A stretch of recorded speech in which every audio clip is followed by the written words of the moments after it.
ఒక పురుగు ఆంధ్రప్రదేశ్ని అతలాకుతలం చేస్తుందని మీకు తెలుసా?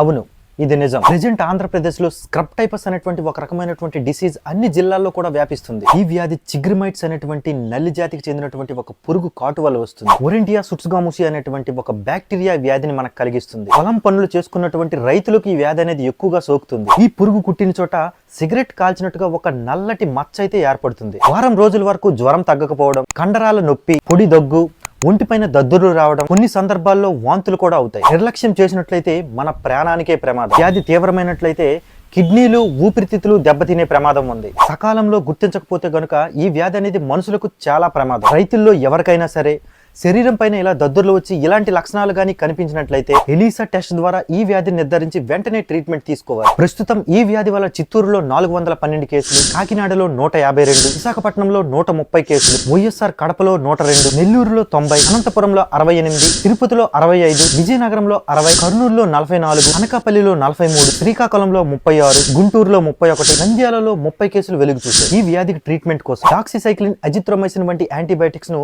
ఈ వ్యాధికి ట్రీట్మెంట్ గా యూజ్ చేస్తున్నారు. పొలం పనులకు వెళ్లి మన అమ్మ నాన్నలకు ఈ విషయాన్ని తెలియజేసి ఈ వీడియోని వీలైనంత మందికి షేర్ చేయండి. A few moments later.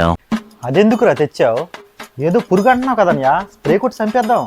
ఆ పురుగు స్ప్రే వల్ల చావదురా, అయితే దోమల బ్యాట్తో చంపేద్దాం. మీ దుంపలు మీరు ఎక్కడ తయారయ్యారా బాబు?